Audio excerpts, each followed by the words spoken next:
I didn't know I was dating a ghost until my wedding day. And no, this is not a joke. This is not exaggeration. This is my life. And if you are listening to this, don't skip this story. What happened to me can happen to anyone who ignores the warnings of the ancestors. They say love is blind, but nobody ever told me love could be dead. On the morning of my wedding, when the village was already awake and drums were being tuned, an old woman I had never seen before grabbed my hand and whispered, "My son, the woman you are about to marry has been dead for 10 years. I laughed, thinking she was mad, but when I turned to look at my bride, something chilled my bones. Under the hot sun, everyone in the village square had a shadow. Everyone except Amara.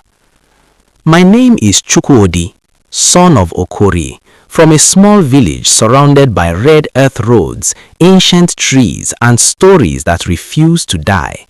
Elders say stories like this should never be told lightly because once spoken, spirits listen.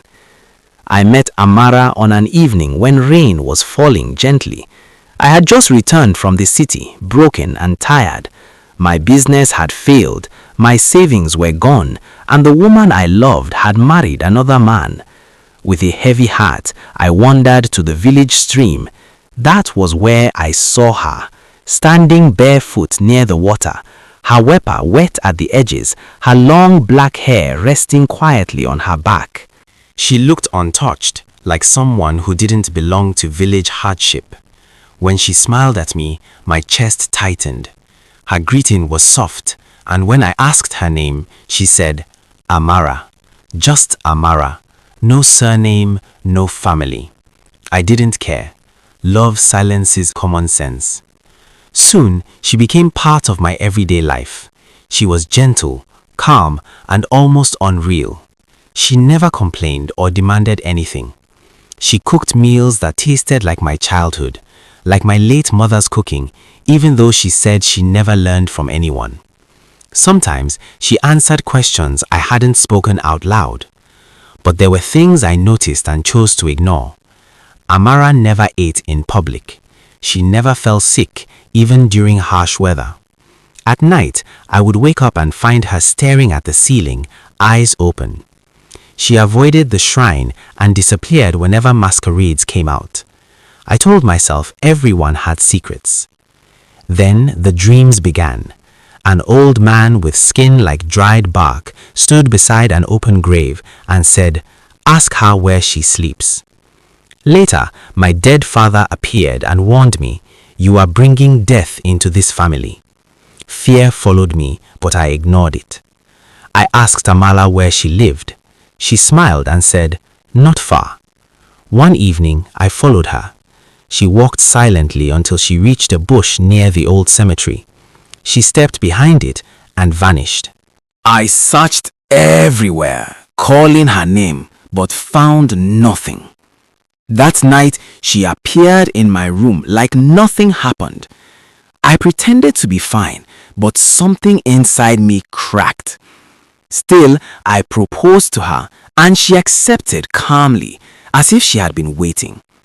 When I told my family, my mother asked about her people. I had no answers, but Amara promised they would come. On the introduction day, strange visitors arrived wearing outdated clothes. Their faces were dull, their voices hollow.